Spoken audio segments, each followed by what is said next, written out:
হাতে মাখা খিচুড়ি। বৃষ্টির দিনে এই হাতে মাখা খিচুড়ি খেতে কিন্তু দারুণ মজা। আর যদি হয় একটু বৃষ্টি, আজকে আমি আপনাদের সাথে শেয়ার করেছি হাতে মাখা খিচুড়ি বৃষ্টির দিনে। এর জন্য এখানে একটা আমি নিয়েছি বোলের মধ্যে নিয়েছি মেজারমেন্ট কাপের 2 কাপ ভাতের চাল।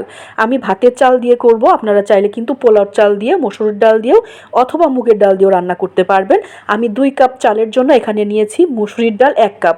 আমি একটু মোটা সাইজের মুসুরির ডাল নিয়েছি, যাতে করে ডালটা একটু সিদ্ধ হবে, একটু হালকা সিদ্ধ হবে না, এরকম ডাল নিয়েছি। এখন চাল আর ডালটাকে খুব ভালোভাবে মিশিয়ে নিয়েছি। নেওয়ার পরে এখন নর্মাল তাপমাত্রার পানি দিয়ে এই চালটাকে আমি ভালো করে ধুয়ে নিচ্ছি। হাত দিয়ে কচলিয়ে চালটাকে ধুয়ে নিচ্ছি। নেওয়ার পরে এই চালটাকে আমি 10 থেকে 15 মিনিটের জন্য রেখে দিব। এতে করে খিচুড়িটা রান্না করার সময় ভাতটা লম্বা হবে। চালটা খুব ভালোভাবে ধুয়ে পানিয়ে ঝরিয়ে নিয়েছি। নেওয়ার পরে এখন স্বচ্ছ পানিটা চলে এসেছে, ওই স্বচ্ছ পানিটাকেও কিন্তু আমি ভালো করে ধুয়ে পানি ঝরিয়ে নিয়েছি। পানিটা ঝরিয়ে কিন্তু ভালো করে নিতে হবে। নেওয়ার পর এখানে একটা আমি হাঁড়ি বসিয়েছি, তার মধ্যে আমি দিয়ে দিচ্ছি আগে থেকে রেডি করে রাখা চাল আর ডাল।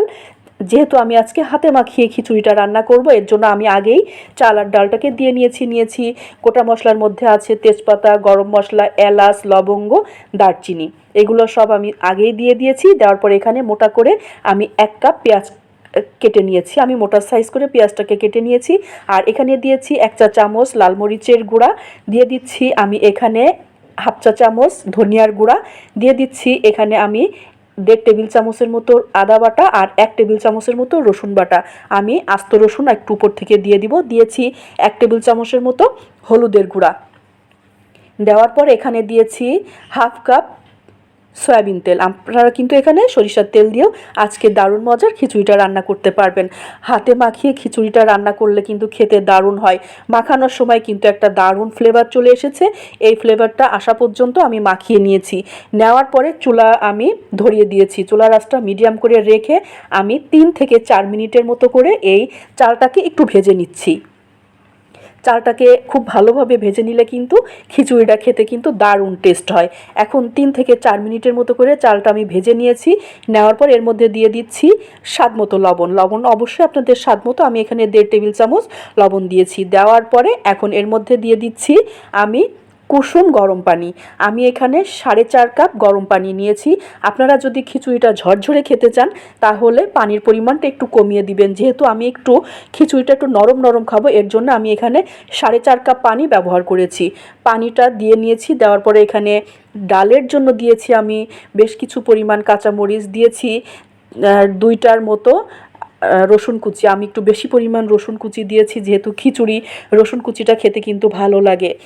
যাই হোক, এখন চালটা যখন খুব ভালোভাবে বলক চলে এসেছে, ওই পর্যায়ে কিন্তু আমি ঢাকনা দিয়ে ঢেকে রেখে দিয়েছি। এবার চুলার আঁচটা মিডিয়াম করে রেখে আমি 5 থেকে 6 মিনিট বলক তুলে নিয়েছিলাম। নেওয়ার পরে এখন আবারও কিন্তু চুলার আঁচটা আমি লোতে করে রেখেছি। রাখার পরে এখনও পানিটা কিছুটা পরিমাণ পানি আছে। এই পানিটা শুকাতে কিন্তু আপনার খিচুড়িটা একেবারেই কমপ্লিট হয়ে যাবে। 80% মতো খিচুড়িটা যখন হয়ে গিয়েছে, আমি আপনাদেরকে একটু হাত দিয়ে দেখিয়ে দিচ্ছি। এই খিচুড়িটার মধ্যে কিন্তু আপনারা এখন গরুর মাংস, মুরগির মাংস, আগে থেকে রান্না করা মুরগির মাংস বা গরুর মাংস দিয়েও আজকের এই দারুণ মজার খিচুড়িটা রান্না করতে পারবেন। চুলার আঁচটা আমি একেবারে লোতে করে রেখেছি। রাখার পরে আমি আবারও ঢাকনাটাকে তুলে নিয়েছি। আর অফ ক্যামেরায় কিন্তু আমি মাঝে মাঝে খিচুড়িটাকে নেড়ে দিয়েছি, যাতে করে নিচে থেকে লেগে না যায়। এখন আমার খিচুড়িটা সম্পূর্ণভাবেই তৈরি হয়ে গিয়েছে, নরম। আজকের এই খিচুড়িটা আমি বেশি পরিমাণ পানি দিয়ে রান্না করেছি। আমি আবারও বলছি, আপনাদের খিচুড়িটা যদি একটু ঝরঝরা খেতে চান তাহলে পানির পরিমাণটা একটু বুঝে শুনে দিয়ে নেবেন। এখন একটা সার্ভিসিং প্লেটে খিচুড়িটাকে আমি তুলে নিচ্ছি। আজকের খিচুড়ি আমি আপনাদের সাথে শেয়ার করব আগে থেকে রেডি করে রাখা গরুর মাংস দিয়ে। আমি বলেছি আপনারা খিচুড়ি রান্না করতে কিন্তু এই খিচুড়ির মধ্যে কিন্তু আপনারা গরুর মাংস, মুরগির মাংস দিয়েও রান্না করতে পারবেন। তাহলে আমি একটা লেবু নিয়েছি। নেওয়ার পরে বৃষ্টির দিনে হাতে মাখা নরম খিচুড়ি গরুর মাংসর সাথে অবশ্যই আপনারা একবার হলেও বাসায় বানিয়ে আমাকে কমেন্ট করবেন। সহজ রেসিপি পেতে পেজটাকে ফলো করে পাশে থাকবেন। আজকের মতো বিদায় নিচ্ছি। ভালো থাকবেন সবাই। আল্লাহ হাফেজ।